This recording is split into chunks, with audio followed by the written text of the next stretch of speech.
This is the escape story of Paul Dionysius Kame, a man that sees war every day, even though he left it back in Poland in 1949.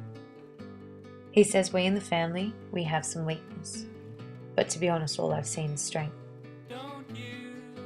Paul was born on the 8th of October 1925. He was just 14 when he left his home of Carthage in a German-occupied Poland. This was 1939, the beginnings of the Second World War. Extreme food shortages back home meant that his younger brother Vic was forced to sneak across the border into Germany to steal food for his family to eat. On January 28, 1945, the Soviet Union invaded Silesia, Poland. Germany and Russia had previously invaded lower parts of the province and engaged in a merciless program of systematic extermination of the Jews and the Poles. 1943 had seen Paul's mother shot dead whilst walking out of hospital. The family never saw her. Paul says in a matter-of-fact way, she was in the wrong place. Paul was conscripted into the Polish army in the April of 1945, where his main job was to clear minefields that remained from the war. One day an exploding mine almost killed him. Paul's clothes were instantly torn to shreds. He lost teeth and experienced facial injuries from flying debris. This photo was taken during Paul's recovery, his face showing his scars. He was lucky to escape with his life. Russian officers at that time often vocalized the notion of a free Poland to the Polish troops working on the minefields. You have a free Poland. You can think for yourself. You can think free. Paul says now that he was brainwashed. I put a badge on my hat that featured an eagle with a crown. I didn't realize it made me an enemy of my Polish people. He didn't realize that the crown meant the support of communism and in turn, Soviet rule. German guards accused Paul of being a spy and placed him in prison. That first night, Paul began to cry and asked, "Am I going to be shot tomorrow?" The German guard, old enough to be his father, tried to calm him down, replying, "No, they won't shoot you. Don't worry, son." Aware of the guard's dishonesty, Paul not long after called the guard back, asking to go to the toilet. Quickly studying the lock on his cell as he was let out, Paul noted a small latch with a vertical pin holding it closed. During his walk to the toilet, Paul managed to break off a piece of metal from a cooking stove. He pocketed it. To this day, he doesn't remember or understand how he was able to break it. When led back to his cell, he took a mental picture of the height of the latch and the distance from the edge of the door.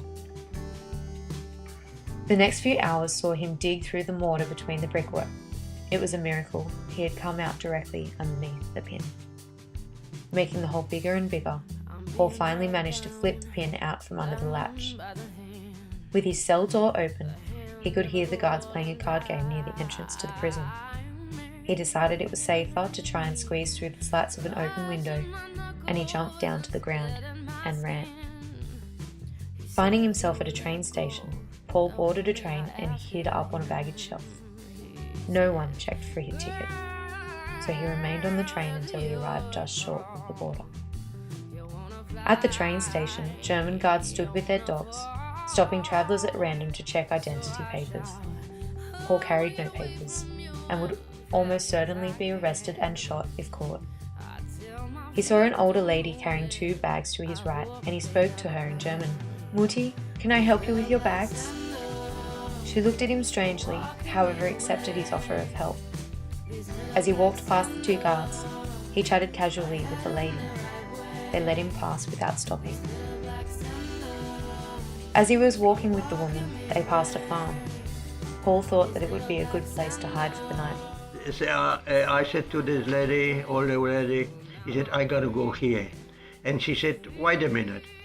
She looked for a piece of bread, and she took out a piece of bread, and she said, "Here is a piece of, here, have this."